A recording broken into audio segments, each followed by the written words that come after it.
Yo, GM Adam, who is not in his house, but he's doing something down there in Costa Rica, man. Where are you at?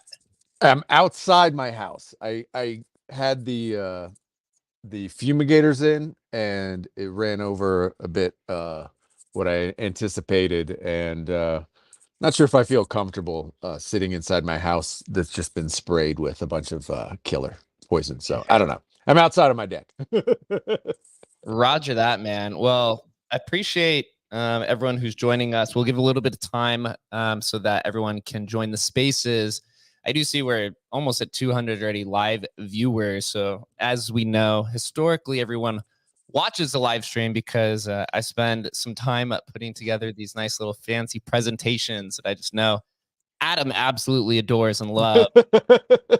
You know me, man. I love PowerPoints, bro. I'm all about the PowerPoint. Yeah, we spent the last week down in New York. That was a lot of fun, man. Adam, what was your takeaway from NFT NYC?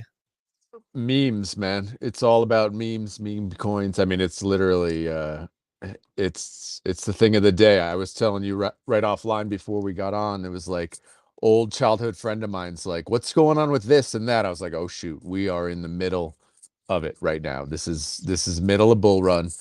Because obviously it's the normies are here.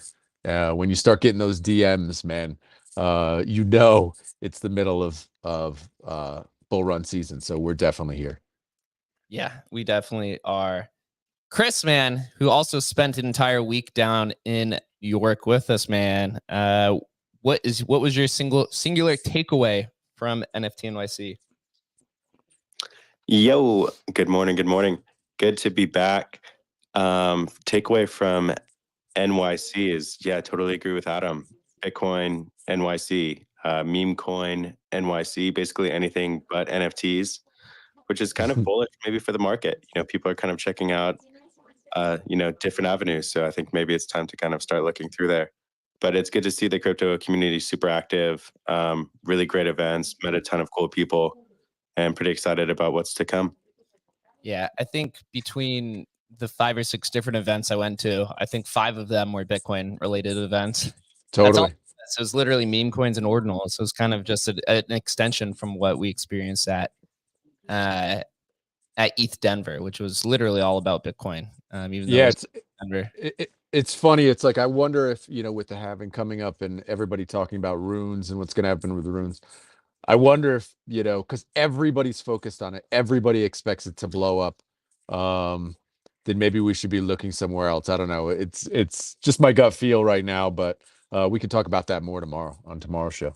Yeah, BRC 20s are pumping, so maybe people are like, "Hey, fuck runes, let's go back to BRC." Bro, it's crazy, right? Who knows, man? Those that are in the spaces, make sure that you guys retweet this, or if you are one of the live streamers, make sure that you repost it on Twitter. Go to the Emblem account. Make sure that everyone can come in and watch Townhall. As I've learned now, I think this is the 3rd or 4th presentation I've created. I think the 3rd one. Our community is quite diverse in the way that they consume content. Some people like the live audio. Some people like the live streaming. Some people want a Twitter thread. Some people just want me to sit there and have a 3-hour conversation explaining every little detail with them. So we're going to repackage this as much as we can in terms of shortening it out, cutting out, this kind of dead air in the beginning. So that people can get straight to the point. We'll post the slides tomorrow on Twitter, so that you guys can reshare that and pin it to the top, and we'll kind of run that way. So without further ado, then, if anyone has any questions along the way, please post. If you're listening to on Spaces, in the bottom right-hand corner, that little conversation bubble, go ahead and hit that and post a comment there, or hop on the live stream and post a comment there, and we are happy to pause and go over everything that we've been discussing over the last year, or I guess this is a year in progress, or a year and a half now since we've been at Emblem. So here we are in April 10th, 2024. Emblem has been cooking. This last month was a lot of back-end progress, a lot of back-end reorganization, more that's coming to it. Very similar topics that we've discussed the last 2 times. I'm sure some people are probably a little bit tired of it, but as I've learned, development takes some time, and we're going to break down all of it. Emblem legacy migration, right? Some of the focuses over this last month have been counterparty, Doge Party, Namecoin stamps, metadata, which always seems to be a never-ending issue, and some of the back-end stuff. Go into Koval, some of the progress there, the SDK, which has been making a lot of inquiries from a handful of different development teams. I know we still have the D-Desk that is still waiting. Give us some updates on that. Emblem Markets and Emblem.finance are both coming along quite fantastically. And then we'll talk about what's going to happen here for quarter 2, right? Quarter 2 is April, May, and June of 2024. So what's happened since the last town hall? I think I'm gonna make this just like the immediate new slide for all of these. Is just kind of like, what the hell have you guys been working on since last update? So we pushed a handful of new APIs. Swapna has been really crushing a lot of this backend stuff. So she created some APIs for Emblem.finance v2 and Emblem Markets. If you don't know, this is just a little bit of kind of information. A lot of these marketplaces and front ends are very data heavy and data rich, and so we have to basically create APIs and databases for that. So we had to create some Emblem Finance v2 APIs, which are related to something called the Vault Activity, which we'll go into, and then Emblem Markets will go into as well. We had to update our Counterparty API, which, again, Counterparty seems to be a big issue for us going forward because there's literally one API. We created a Dark Farms curated collection as Bohm kind of went to, what was that, $1 billion in 2 days or something like that. That was kind of like some of the most historic kind of stuff I've ever seen. That was quite wild. So we created that Dark Farms curated collection. This was actually the first artist-based Emblem collection. So I give props off to the community for the community and the team for really putting this together.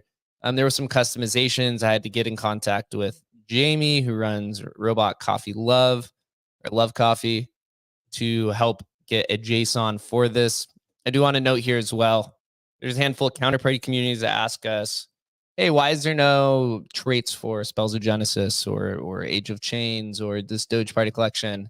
It's because none exists. So if you want to be the one that creates the traits and sends it to us, we'll vet it and post it. But again, right, there's no real way to go about this. The reason why we have metadata for Rare Pepe and fake rares is because Al from Pepe.wtf provided it to us. So if there is any collection that's missing traits outside of the general traits that you see, like the timestamp and the year and some of these things, like it needs to be created. So please reach out to us if you are one of those upset parties. Embels, again, right, another ongoing thing. I believe Shannon said he's minted all of the Embel vaults now. We basically had to, for those that aren't aware, when we did the Embels mint, we had to cut it off at around 9,200 mints because it was just getting DDoS and there was a lot of bots. And then ultimately, to mint those remaining 800, we had to finish building out our bulk minting tool, which Shannon did. So, which was kind of a positive. I know the Embels community is not very happy with us because they haven't gotten traits, but it is something that we're working on. So I believe Shannon's been able to mint up to 30 vaults in a single transaction. All the bulk minting features will be coming to Emblem markets when that is live. We also contracted a third developer to help us with network support. So this is basically deploying Emblem on any chain, deploying Emblem on Bitcoin ordinals, on Solana, on Blast, on Escriptions, whichever blockchain that you want. If there's an ownership component to it, we can deploy on it. So we had to contract somebody that the development team was very familiar with, who is helping them build that out. That is one of the key things going forward. And then completed the UX and UI build out for Emblem.finance v2 and Emblem Markets. We are testing those. I actually purchased Embel's 911, ironically, off of the Emblem marketplace. So a lot of progress there. So Koval, there was some new exchange listings, right? Bybit, Blowfin, Plena. This is maybe like a week old, but those perpetual exchanges are averaging about $5 million per day in volume. I don't know if you guys are derivatives traders, but that's basically people going long or short on our beloved Koval. Wow. Right? Crazy. Yeah, there was actually another wallet. So there's like this whale wallet who bought, my numbers might be off, but was one wallet who purchased 7.5% of the supply. I believe they did purchase more. And there is a second wallet that has acquired a few percentages as well. Do we think those are exchanges or do we think those are individuals? That's the Koval chat believes it's an exchange. Yeah, makes sense. To be determined. I don't know. I'm kind of on the speculative side that, and again, this is my own opinion. It could just be like a Coinbase degen who just has a bunch of money, who's just like speculating on the Coinbase lawsuit. And when Coinbase wins, I think everything, all 250 tokens on Coinbase will probably see some value appreciation. So maybe they're front running it. Maybe it's an exchange, right? Maybe they've been watching these town halls and they love what we're working on. They're excited for what the upcoming tokenomic compatibility is, right? So that's down here at the bottom. As I've mentioned before, any Koval utility and ecosystem integrations are coming after Emblem Markets and Emblem.finance v2 launch.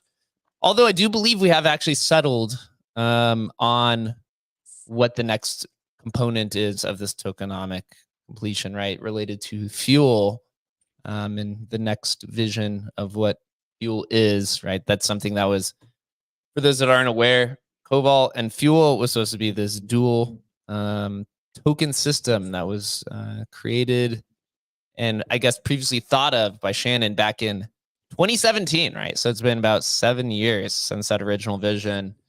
And so we're exploring all options. I do believe we do have a pretty firm idea on what is coming for that. But again, that won't come until after Emblem Markets and Emblem.finance is launched, because there's no reason to launch another token when you basically only have half a ecosystem that works, right? A lot of shit's broken. More things need to be fixed. And right, we just got to get our stuff together. So that's the most honest take. I tell you guys, I just give it to you straight. I'm not sugarcoating anything. To me, it's just like, hey, if you want us to build in public, then you gotta ride with us, right? If we're gonna build in public, I'm gonna do these updates, and we're not gonna participate in this hype marketing, which is like what PFP collections do. And we're more in like a Web2 infrastructure kind of build where you're just giving updates as you build. Like that's the process. You get to go with us through the highs and lows. Emblem Legacy. Again, this is something that we desperately need to solve as soon as possible, which is getting some progress. So Emblem Legacy was our first collection that was home to 48,000 NFTs across about 12 different collections, or 12 different blockchains and about 40 different collections. Back in July, we decided, hey, the only way to scale Emblem is to move to this V2 model, this curated model. And in order to do that, we have to take all 48,000 of these NFTs and migrate them into 40 different individual collections. What we thought was going to be 3 weeks is now extended to 9 months. So we want this done just as much as everyone else does. There's a lot of things along the way we've learned. We've had to build a ton of things to build this. But in short, there's 22,000 legacy vaults that remain of the 48,000. Shannon's been working really well on this metadata standard. Again, right, you'll see these in like the metadata standard, which is just like every collection gets these no matter what. You see these on like some of the protocol collections like Doge Party and Namecoin. You'll see it says like timestamp and some of the basic ones. So that's kind of like setting a standard across the board. And then again, as I said before, any individual traits, right? Like if you're on Spells of Genesis and you wanted to show, I don't even know what the traits are for Spells of Genesis, to be honest, right? Series or year, I guess, or something like that, something specific, or like with Rare Pepe where it says series number and card number, that has to be submitted by the collection owners. We did build a migration button inside all the legacy vaults. So where you click and it will migrate it for you. There is no vaulting fee on this. Not all collections are live as well. I did post a spreadsheet that is in the announcements that goes over what is live. We're burning through a lot of these. The big issue is counterparty. I'm unsure what specifically about it. I think there's a handful of variables to it, but counterparty seems to be the tough one. I think it's partly on Emblem side. I think it's partly on counterparty side, but with new upgrades coming, and I believe counterparty just pushed an upgrade yesterday, I think. As they progress and build more firm infrastructure, we can as well. Shannon's working on it. So he's been dedicated to task legacy. This is like our #1 priority to get done.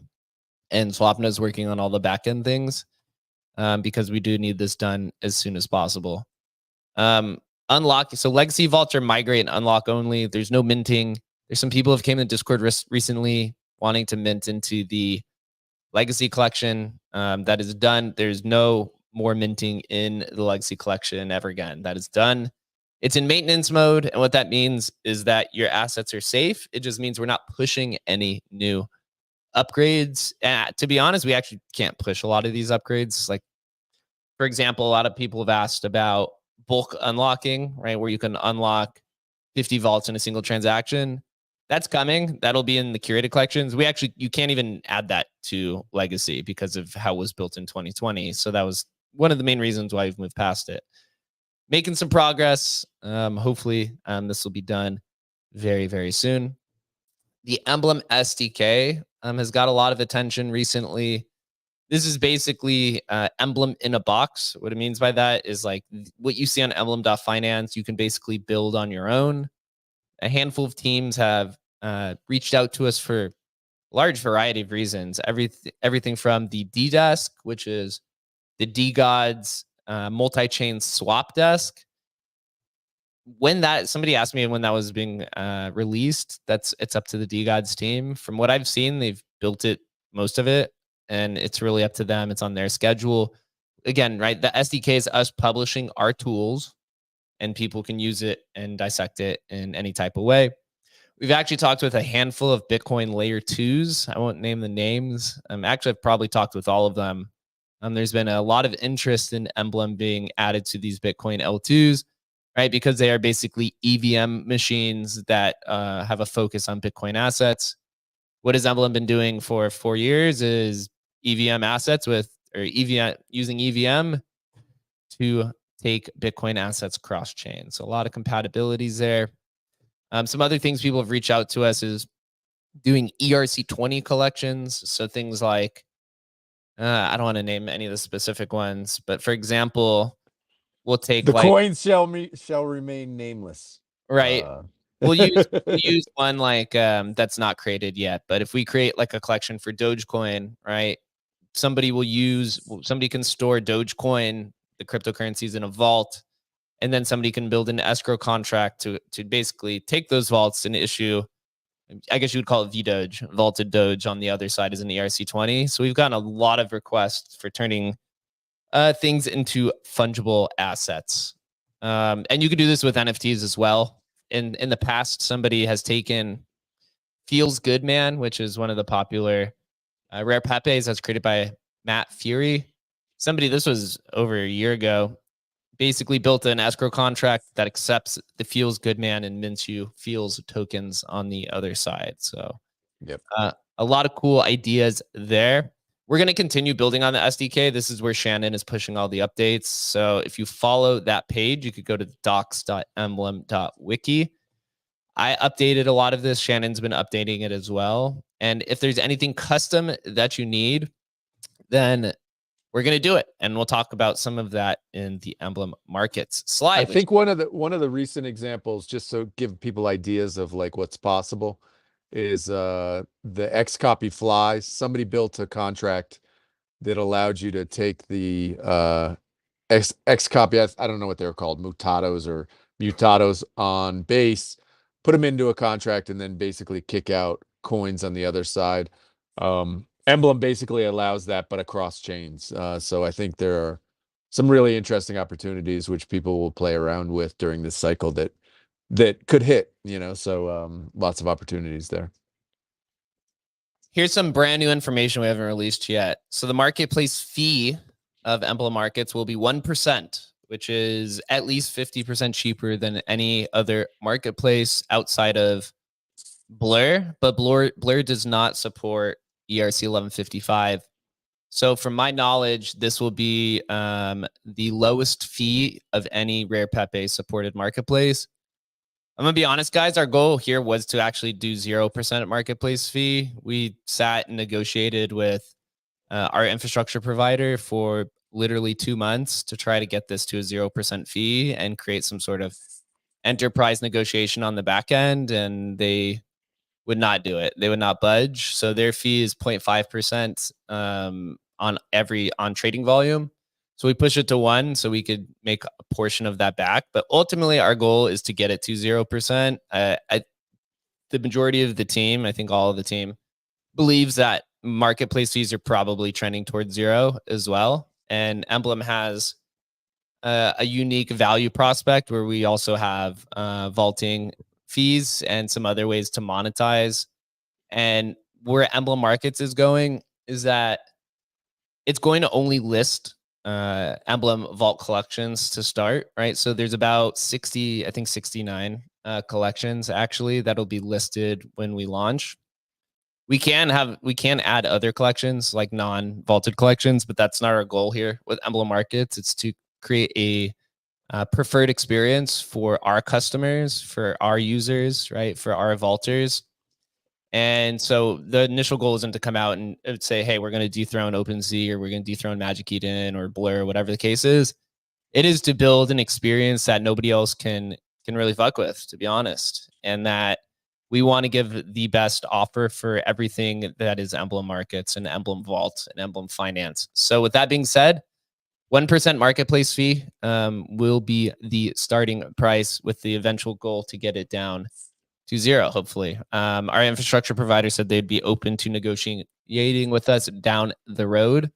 But for now, that was not the case. So just putting that information out there. There will not be any royalties to begin, just because we need to get a foothold in the marketplace, kind of, I guess, in the marketplace market. That's funny to say. And really figure out what's the best for A. If we are going to add royalties, it's honestly the rare Pepe and fake rares collection will be the first one that we do. But again, I've never built a marketplace. Shannon's never built a marketplace. Adam's never built a marketplace. The only person who has marketplace experience is Swapna, who worked at Coinbase for 5 years. So you got to let us kind of work and smooth this out over the next few months as we release this. And then we can have the royalties conversation depending on kind of where we are. So with that being said, the marketplace will open up on Ethereum. Emblem is deployed on Polygon and it is deployed on BNB. Those will not, those two different legacy collections will not be at launch, but ultimately there will be a marketplace for everything, for every chain that we're deployed on. And there's a quote here that says we're building towards a chain agnostic marketplace. And again, I will explain this because it's a little bit opposite of what's happening in today's market across the industry. So chain agnostic marketplace is you can list in any currency, you could purchase in any currency, and you can have your asset delivered on any chain, right? The unique value prospect of Emblem is that you can take a Nakamoto card and take it to Bitcoin, take it to Ordinals, take it to Counterparty, take it to Atomicals, take it to Blast or Solana or whatever, right? And so the whole idea here is, I'll use this example, and some people might get mad because I used it last time. Imagine you have, imagine you have a CryptoPunk, right? Imagine you have an alien punk, and you want to list it for 1,500 ETH, right? Or at least 2,000 ETH, right? You want to list it for 2,000 ETH, which is like $6 million, I think today, or maybe $7 million. You take your CryptoPunk, you vault it, it's on Ethereum, you list it for 2,000 ETH, which is about $7 million. There's a buyer on the other side who wants to purchase it in Bitcoin, and they actually want the alien punk delivered on Solana because they want to go farm with it. The goal is to have this all basically built into one kind of unique experience that flows well.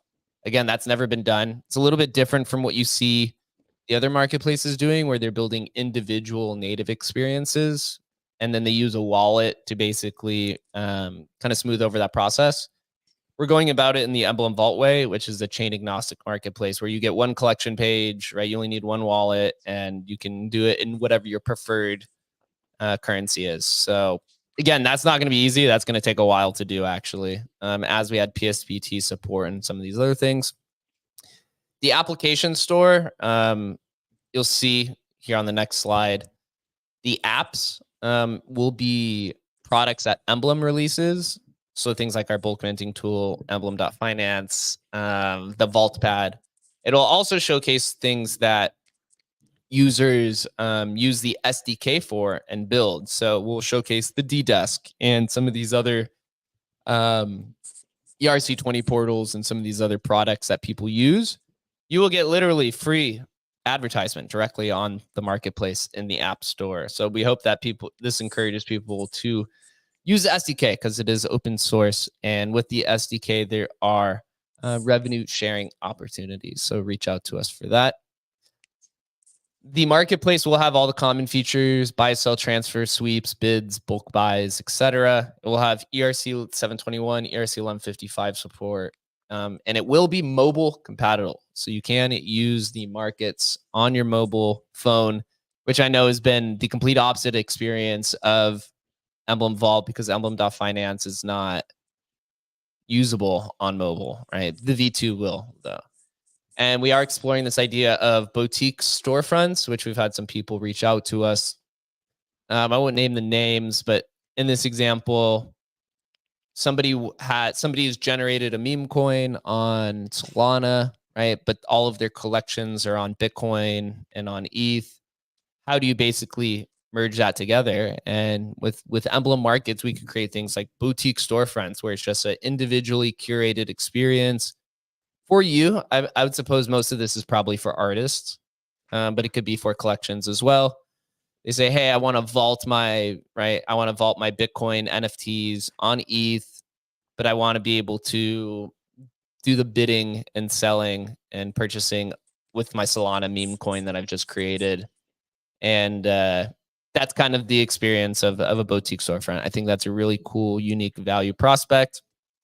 And when, as soon as possible, to be honest. Again, Emblem Markets, the front end is being developed by Bunzi. I think that's already like a publicly known thing. And then we have Swapna working on the back end, and it's a cross-pollination kind of thing. I'll show you here the next slide so we could keep it here on repeat so you guys could kind of see the progress of it. But again, I literally took this video yesterday. So I know this is kind of good, defeats the whole tech prospect of the voila kind of moment, the hype moment. But again, this is where we're at with it. So this is going to be the Emblem Vault marketplace known as Emblem Markets. It is really curated to be more of kind of like a collector's marketplace more than a little bit of the trading experience, which was something that we're going for. And you can see here there's apps. And again, right, this is still not completely done.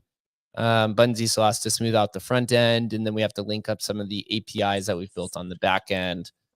But we're building it in a way to where if you need a collection minted, we can probably get it live within a day on there. And then eventually just user-generated collections as well. Adam, been a little quiet. I know your house is fumigating at the moment. But what do you think? What kind of things? What type of impact do you think Emblem Markets will have on the entire Emblem Vault ecosystem? I think it's really to be determined still. This idea of a cross-chain marketplace or cross-chain interoperability, we're still at the early stages. And so I think part of it is putting it out there as this ability for people to use. And I think that's where it can get really exciting. And I know we're excited about it, with use cases that, just people think up, not we think up. We're providing the tools for people to actually build these things. I think that's where it gets really exciting, especially with the halvening coming up. Obviously, the tremendous, ridiculous hype around runes and stuff. Like, just it's kind of all coming together. This really feels like a bull market where we've gone multi-chain. The whole space is multi-chain now. And what's going to happen with this cross-chain interoperability, I don't really know. But I'm excited for it to be available for creators to actually do stuff which is interesting and that we haven't necessarily thought about. Maybe nobody's necessarily thought about, but the opportunity to actually do those things is now available. And I think I couldn't be more bullish on that. Like, it seems like the timing is now. And so I'm pumped for it. Yeah, cross-chain is definitely getting some attention. When we were at New York, there was a new thing that, outside of the Bitcoin L2s, there's a Bitcoin L2 that's Solana based that just popped up. I was like, okay, well, I guess if everything's in L2, then Emblem is in the best position of them all because we could deploy on any of these chains. We'll make it interoperable, right? If you want to take Bitcoin assets and focus on Solana, which is something we've been saying for months now, literally probably 6 months. Now somebody's actually building that. So you have all these kind of like siloed experiences that are leveraging just one unique aspect of some chain, right? They want to take Bitcoin assets, go to Solana because it has higher throughput. People are using EVM for Bitcoin L2s because the EVM is just much further along. So there's a lot more kind of interoperability. We could kind of package all that together and showcase it through Emblem Markets. So it's an exciting time to say the least. Again, I hope this will be out literally as soon as possible is really the goal. That's it. That's really all I have to say. It should have been out now, but it's not. And so, wait, I thought it was going to be the end of the month. I thought we're already how many days late are we now? Yeah, we're 10 days late. At the end of the day, we have more contracted devs than we do actually full-time devs, which is actually a little bit difficult, because when you're contracting somebody, it's not like a, hey, you're on salary and you work for the team. Yeah, I'm kind of just like chasing people around every day. Like, hey, can you do this? Can you do this? So it's a lot of give and pull, but I know Bunzi is working on this. Pretty good. He actually just messaged me. So he's working on the APIs today, Bunzi is. So that is active progress. Emblem Finance V2, right? We showed this a little bit. I'll show it in the next slide. It's a complete overhaul of the design. The vaulting fee will remain as $20. These are some new things coming to Emblem.finance that you really need to be aware of. So because we're doing 1% marketplace fees, Emblem's got to create some additional business models. And so it is very likely that unvaulting fees and jumping fees will be added at some point in Q2. This means, right, just like it takes $20 to mint a vault, it'll probably be the same price to unvault or to move across chain.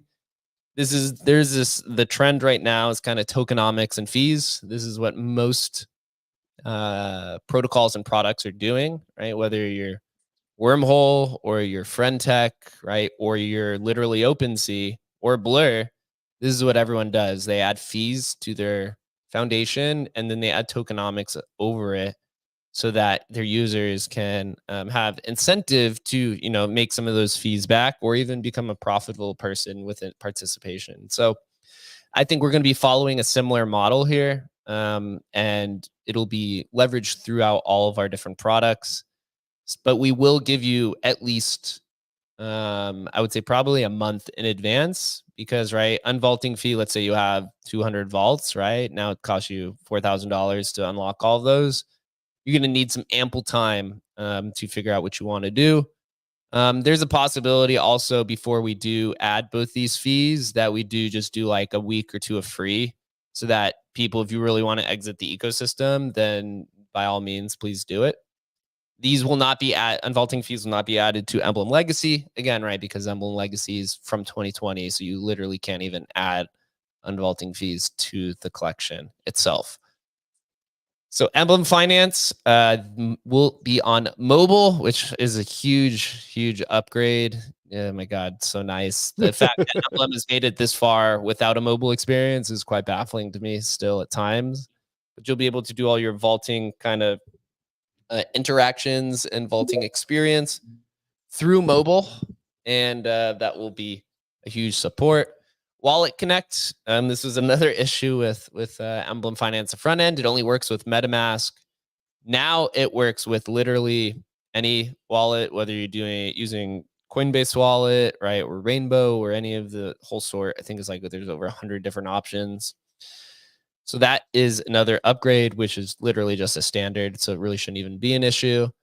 Vault activity page. This is something that the team wanted, which I know a handful of the communities wants as well. This is this tab to where you can see all vault activity across the ecosystem, whether there's vaults or unvaults or transfers on any chain for any asset. That will be on Emblem.finance. And we will be adding a leaderboard as well for 3 categories. I believe it's most vaults owned, most vaults minted, most vaults burned. I'll let you speculate on the reasoning for that, but just know that that is also coming. And when this is similar process. This is in progress. This is actually much further along than Emblem.markets is. I would say Emblem.finance that you see here on the live stream, V2, is probably like 98% done. There's really one thing left to be built, and this has been in progress also for like 9 months. So we're as ready as you guys are to literally get all of this launched and coordinated. As you can see here on the stream, that the in-vault experience is going to be a little bit different, but this is a little bit more modernized to what users are comparable to seeing. Also, this will be reskinned to match Emblem.markets. We actually started building Emblem.finance before Emblem.markets, so it has a little bit of a different UI, or I guess UX. and we will make it match Emblem.markets, which the theme is black and silver. But I'm excited for this one as well. It's really going to kind of package everything together and make it a really, really nice experience. Can't And wait for mobile, man. Can you yeah, imagine? I mean, so the fact that like I think it's like 80% of users in crypto are using mobile, which is crazy because I Yeah, use a desktop for everything. literally. Is I just mean, where the Solana thing has been the first time I've really used mobile. Really only over the last couple of weeks, first time using mobile. And man, it's slick using Phantom and, going on the websites and interacting directly with the websites. I mean, that's what we want, and that's where the world is. I mean, period. It's just, people are just we're literally dinosaurs using our desktop, right? So yeah, it'll be nice to get that mobile up and running. there's just so many hacks. I'm terrified of mobile. I don't do anything on Bro, I'm mobile. terrified of everything. Literally everything, man. Literally. So what's next, right? What's for quarter two? More of the same. I put here at the top what comes after Emblem Legacy, Emblem Markets, and Emblem Finance V2s, right? So once those are all out, our new products are live. We're kind of moved past. We're officially into V2 season or the V2 era of Emblem Vault. Bulk features will be probably some of the first things that comes to Emblem Markets, as well as the return of the Vault Pad. If you remember with Embels, we've had a lot of questions and inquiries about, hey, how can I do my cross-chain collection through this Vault Pad? So we'd like to restart that. And then it's just support for all these different networks. We're actually going to take a pretty large focus on Bitcoin here over the rest of the year and moving forward to create that cross-pollination between EVM and Bitcoin and all of the protocols on Bitcoin, not just ordinals. Although Emblem will be deploying on ordinals first. Shannon and the team are already working on that. And again, as I mentioned before, we contracted a developer to help us get this moving as well. We do have a solid launch partner. And then after Bitcoin and some other plans, we will be deploying on Solana and all the Ethereum L2s. It's all packaged pretty nice together. Again, the whole vision is full stop to take your NFT and move it to any chain that you want. That's the bigger vision for the NFT side of Emblem Vault. There's a lot more things you could do with fungible tokens as well. But for Emblem, getting NFTs across chain and building various different types of products is very compelling because there's a lot of different things you could do. Leveraging some other Emblem technologies like time lock vaults. Very, very excited for that. And how are we going to pair all this together, right? We have Emblem Markets, Emblem.finance. You have 70 collections, right? You're on multiple chains. How do you get all the users to do this, to pull this all together? And so we have two different projects that we're building alongside this. Some of it involves tokenomics, some of this involves technology, and some of it just involves timing. And I'll let all of you guys kind of figure that out. We've been pretty clear on kind of where the direction of this is going, and couldn't be more excited. The team is now a full team of 6, and the goal is to get larger and scale. And putting some focus on Bitcoin, I think there's a lot of unique things that Emblem can offer that literally nobody else really can.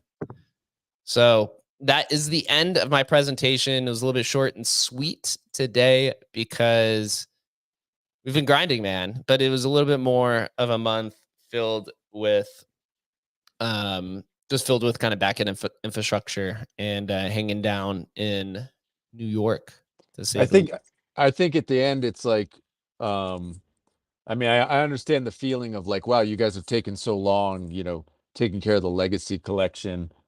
Well, it's going to take forever to launch new collections, but it's the complete opposite. It's like the legacy and all the work of building new tools around legacy, getting legacy actually migrated, will make continuing in next collections like literally snap of the fingers. I mean, that's the thing that I think even we're not ready for. like when we actually have the tech fully done, the ability to add collections and add this kind of cross-chain compatibility for new collections is going to be like same day type stuff. So that'll allow this kind of like just explosion of creativity, I think, which is super, super exciting. It's tough to predict. It's every new meta, every new trend. There's new ideas that get brought to us. Some of the recent ones, again, the two main, I guess, inquiries from different types of individuals surrounds Bitcoin L2s and meme coins. Yep. Like, literally all the Bitcoin L2s reached out to us, and then a handful of meme coin creators who created successful tokens said, "How the hell do I leverage this in my product that exists cross chain?" Because the industry is just becoming collectively multi-chain. People are like, traders are interacting with 5 to 10 chains per day for trading. Builders are saying, "Hey, we have assets on Bitcoin. Now we've been doing this for a year. We have to use EVM if we want to create some sort of compatibility or to scale."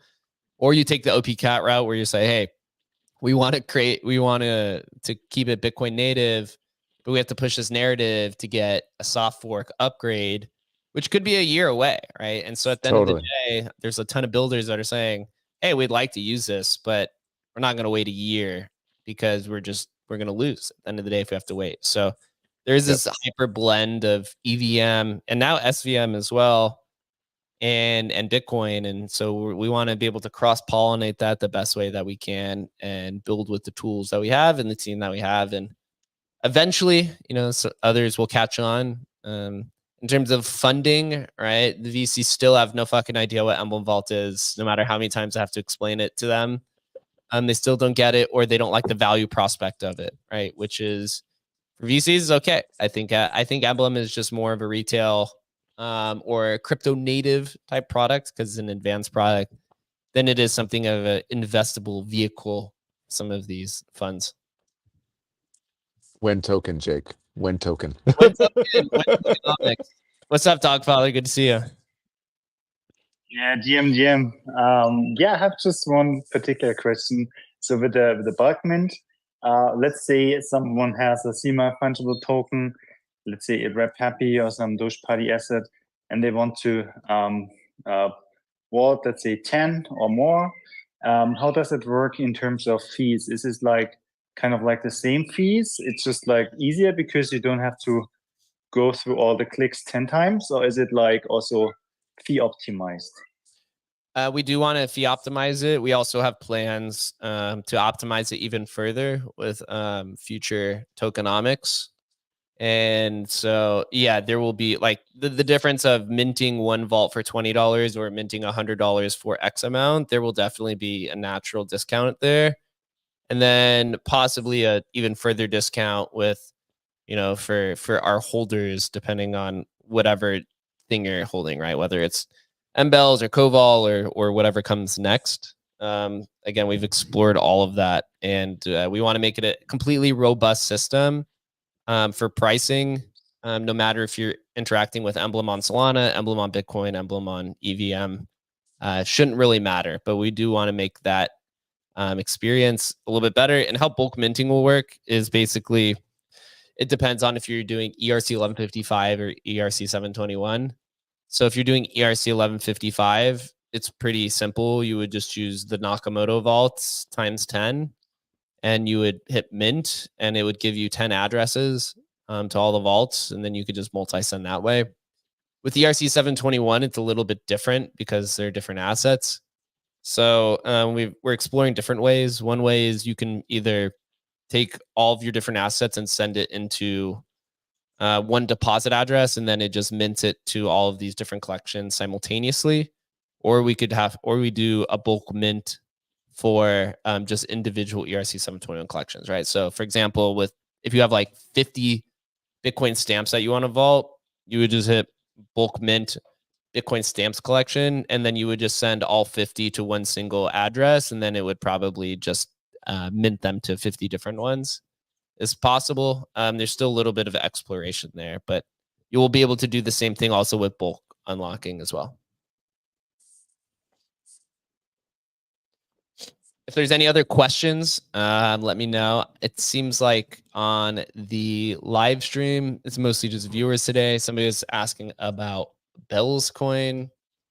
Bell's coin is right. We're talking about Bells. We actually talking about Bell. Are we talking about Bell? Are we talking about Bells? Tomorrow's show. Bells tomorrow.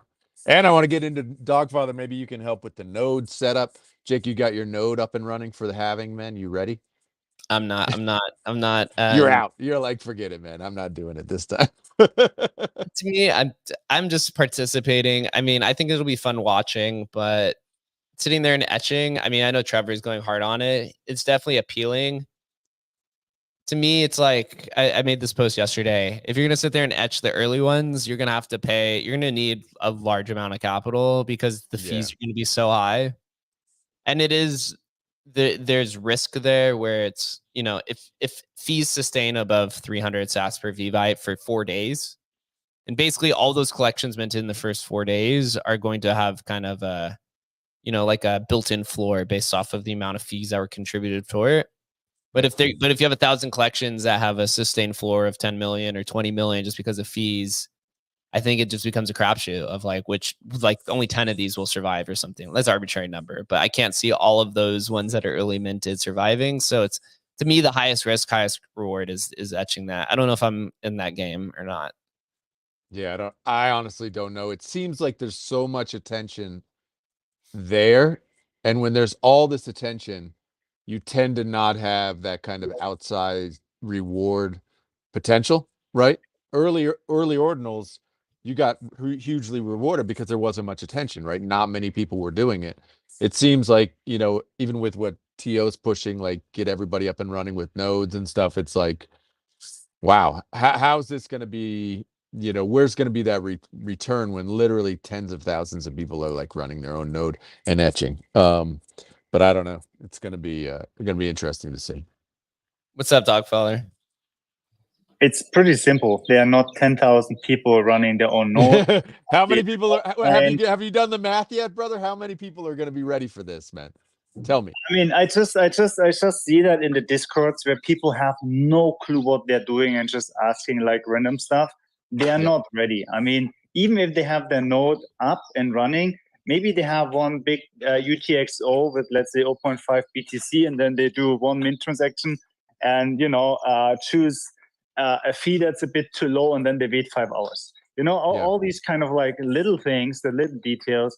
If you're not super experienced with a node and haven't really played around over the last couple of months with that, know how to inscribe, know how to handle UTXOs, know how to RBF stuff, you know how to work with the console, I wouldn't even bother, right? I mean, there's so many like minting services popping up left and right, new ones, like rune-specific ones, but also like OGs, like Ordner Spot.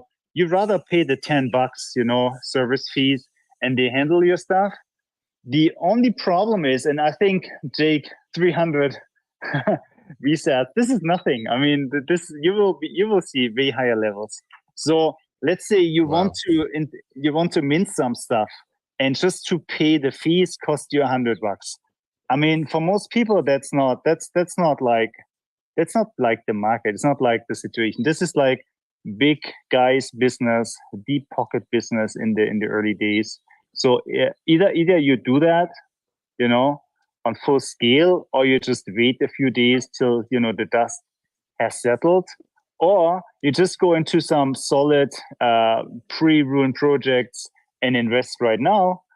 And but you know, the day of the halving and the day and the week afterwards, this will be very hard. I mean, I will try it because just, you know, like as a comparative spirit, I just want to see how this works, but also not like fully, you know, selling the farm and doing everything on that day. So wait, have you already tried etching and all that sort of stuff? You got your node up and running, you're ready to go? How comfortable are you? I mean, I played around on testnet quite a bit. So this, I mean, it's like BSC20, right? I mean, it's even easier. You just say mint and click. You don't have to specify the number. You don't have, I mean, it's basically simpler. The only problem are the fees, really. I mean, if the fees are like 1,000, and there is a popular mint, and the Chinese alpha groups are pushing that. This will mint out within a few blocks. And even if you spend $1,000, you may not mint it because they spend 1,100 or 2,000. Right. You know. Yeah. What's to prevent It's people like- from doing the attacking it? You put in 1,000, somebody puts in 1,010, right, and steals it from you or swipes it from. If they have a better tool and see that, okay, 1,000 is not enough, then they just RBF all their mints, and then you're priced out. So if you don't know how to check the mempool and how to kind of like optimize and speed up your transactions, then you're out. So I would say, if you're not really a professional, I would not mint those runes that will mint out within a day or so. Where you have like an orderly type of number of transactions, like 21 million and 1,000 max mint. That means 21,000 transactions. These are the type of runes that are not retail kind of. This is just not the retail coin, because there will be crazy competition. If this is like the Chinese whale rune, no way you have a chance, right, to get that at a reasonable price. So you can do something like Casey's rune. You wait a month, you wait till you pay like 10, 20 bucks. That's fine, because you have 4 years till this is like minted out. So this is like retail. This is cool for retail, but all these things that are mint out quickly, I'm not touching those. It's just I mean, could be that you spend 1,000 and then you're sniped out and then you have nothing. So this is just, for me, it would be like just a bad experience. Yep. Yeah, there's always the possibility that you have the miners come in and literally mint all of the first ones as well. That is I almost like feel like that's guaranteed. Like I just feel like that's gonna happen. These guys are super smart. They know what's happening. I just, do I feel like Charlie's gonna be minting all this stuff? Yeah, totally. Totally, dude. I mean, how could he not, right? It just seems like the experts, to Dogfather's points, the big players are going to be eating this stuff up. You just need a lot of capital is really what it is. Yep. I'll be sitting on sideline. I got some pre-runes, so I'm just hanging out. And my actual interest, and then we can kind of wrap it up here, is seeing the DEX and marketplace experience. Like Magic Eden's promoting pretty hard that they're going to be supporting runes. Is that going to be trading similar to BRC20 kind of style, where you're buying it in packets? Is there going to be a DEX kind of experience, something similar to Uniswap? What are the centralized exchanges doing? I think there's going to be some very fantastic blow-ups in the first 2 weeks in terms of people attempting to do runes because of the cenotaph thing, where somebody fucks it up and loses all their funds or loses their customers' funds. I also think there's going to be a handful of these pre-rune projects that blow up completely as well in transition. That's another coordination experience, right? Some of these realize if you have 10,000 holders, right, it's going to cost you probably a Bitcoin or two to get them these runes. Some of these teams probably do not have those funds, right? So they're just holding on for dear life, and they're probably going to exit pump right before that's needed, or they leave, right? I mean, like I said, I was listening to Solana Chris talk about his Bitmap Valley thing and his runes, and he said that to airdrop to 30,000 wallets was like 7 Bitcoin or something, or 6 Bitcoin, something crazy, right? And so if that's the case, he said that he had to build a custom claim tool, which he had to partner with. Like, do these teams have that experience to build a claim tool, even though they had to partner, right? So there's all these like variables to it, to first getting the pre-runes across the line. So you got to figure out who has capital. Like, to me, no doubt RSIC and Runestone will be fine. Anything else, I'm somewhat questionable about. There is rumors that the RSIC guys, Raktoshi and them, are building their own DEX tool, right? There's one called Rune Dex. They're speculating he did that. So there'll be a lot of these boutique kind of DEXs. And then you'll have these Goliaths come in and try to build as well. There'll be some competition. I think Magic Eden will be fine. I think you'll probably see 1 or 2 winners in terms of like the boutique style come in and really capture liquidity. And I think everything else will probably blow up pretty fast. But we'll Bearish see. take, totally possible though. I mean, you could be completely right. I mean, my feeling is like, well, what is this really going to supplant Solana and the ability of Solana to have this really nice user experience on the phone, trade meme coins. It's seamless, it works well, it's fast. You know, even though stuff fails, when it fails and your transaction doesn't go through, you don't lose money, right? Is it going to be similar to that? If not, if it's a much, much worse experience, to kind of your point, what happens with this? Does this die a quick death, or does it? No, it completely takes over because this is where all the liquidity is. It's going to be fun to watch how this plays out for sure. I think runes will be fine.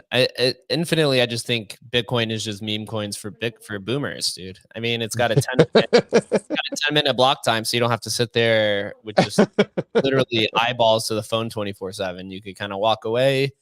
Somebody messaged me yesterday that was attempting to build pump.fund for Bitcoin, right? So there's people already kind of circling and trying to take all these meme coin ideas and try to apply it to Bitcoin. Obviously, it's going to have a much different kind of mechanism to it, but Bitcoin is just like, it has this free and fair open mint, so you can't really lock this liquidity, right? Which is like some of the like things that make meme coins fun and also sketchy with like, is the dev going to rug the liquidity? Is he going to do this, right? Like some of that stuff doesn't exist on Bitcoin, but it also has its own issues. Like, okay, if I can just infinitely post free mints for every coin, right? Now I have to spend capital to mint these out, but then it's like, okay, once it mints out, will the community support the token, right? Like, did a whale mine all of these beforehand? Is he just going to dump them? Is it going to get listed? How do you do LP pools? Like, there's so many different questions. That's why I'm kind of waiting it out. But I think runes will be fine. I actually think BRC20 will be fine. And Casey's actually even said that he's uncertain if runes will even be able to unseat BRC20, because when you have an incumbent and infrastructure built around it, it's going to be tough. So yep. We'll see what happens. If there's any other questions here, please raise your hand or forever hold your peace. Same on the live stream. I will cut out the presentation and repost it in a simple video so that people can consume it. It seems like everyone wanted the 30 to 40-minute presentation. The first time we did 2 hours, which again, right, was, I guess, a little bit too much. Last time we cut it down to an hour. Everyone said it was too long, and we got about 30 minutes, and we'll post it in all different forms. And our objective, our road is completing Emblem Legacy, launching Emblem Markets, getting an Emblem.finance launched. Then the fun starts after that. So stay tuned for that. Adam, any final takeaways from the town hall, our third in Emblem history? Emblem season 2 is going to be amazing, bro.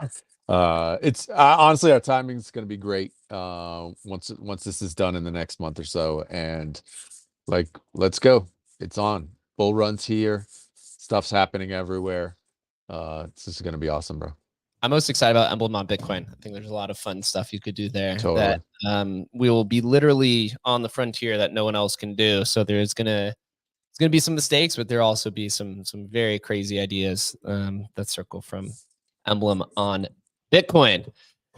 All right, everybody. Until then, enjoy your Wednesday. Make sure that you follow everyone on stage. Myself, Adam, and Chris. We work at Emblem Vault, the leading cross-chain NFT protocol in the industry with over 100 million in TVV. That's total value vaulted. We do the show Tuesday through Thursday at 11:30 a.m. Eastern time. Tomorrow, we are back for our Inscription show, which is market talk around all of the Inscription ecosystems, whether that's Litecoin ordinals, Doginals, stamps, Bellinals, Hashnals. They keep growing and growing. And until then, guys, we will see you tomorrow at 11:30 a.m. Eastern time. Stay safe out there.